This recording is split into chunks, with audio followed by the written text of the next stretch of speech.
আজ এমন এক মাগুর মাছের ঝোল বানাইবা, পাশের ঘরের লোক যদি গন্ধ পাই বাটি নাইলি হাজির হয়, তাই না আমার নাম নাই। তাই ভিডিওটা শেষ পর্যন্ত দেখব। আর একটা প্রশ্ন, তোমার মাগুর মাছের ঝোলে আলু দাও নাকি দাওনি, এটা কিন্তু কমেন্টে করি জানাইব।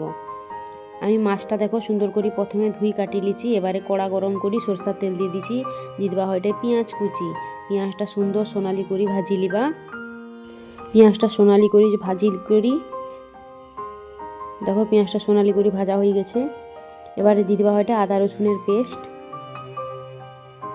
আদা রসুনের পেস্টটাও সুন্দর করে ভাজি লিবা।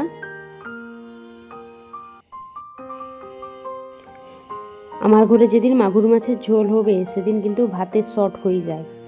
তোমার ঘরে কার ঘরে এরকম হয় অবশ্যই কিন্তু কমেন্টে জানাইব যে মাগুর মাছের ঝোল হই না ভাতের শর্ট হয়ে যায়। দেখো আমার মশলাটা কষানো হয়ে গেছে। এবার পরিমাণ মতো হলুদ গুঁড়া, লঙ্কা গুঁড়া দিয়ে দিবা।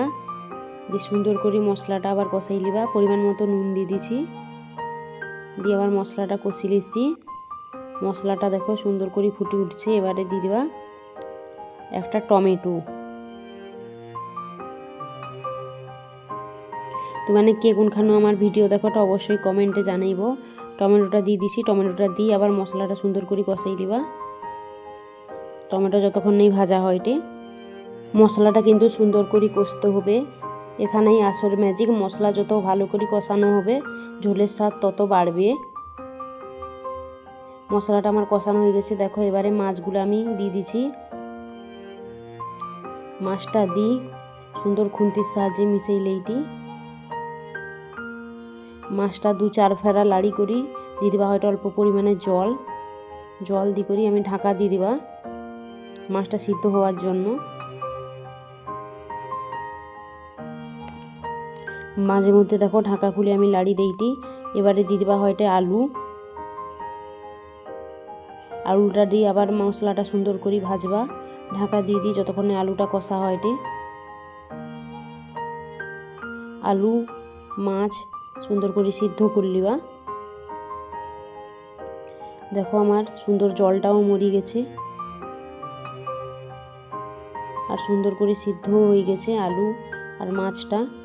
এবারে দিয়ে দিই হয়তো গরম জল উপন্ন করি। জলটা দিই, ঝোলটা ফুটতে দিবা 5-7 মিনিট। ঝোলটা দেখো সুন্দর করে ফুটিয়ে আসছে। এবার উপন্ন দিয়ে দিচ্ছি একটু স্বাদ মতো চিনি আর দিয়ে দেওয়া হয়তো গরম মশলা গুঁড়া।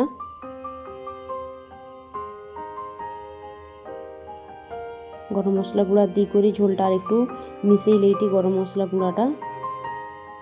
আমার রান্না কমপ্লিট হয়ে গেছে। ভিডিওটা ভালো লাগলে লাইক দিব, বন্ধুর নাগার সাথে শেয়ার করব। আর এরকম মজার রান্না দেখতে আমার চ্যানেলটা সাবস্ক্রাইব করব। আবার দেখা হবে নতুন আরেকটা সুস্বাদু রেসিপি। সবাই সুস্থ রইব। নমস্কার।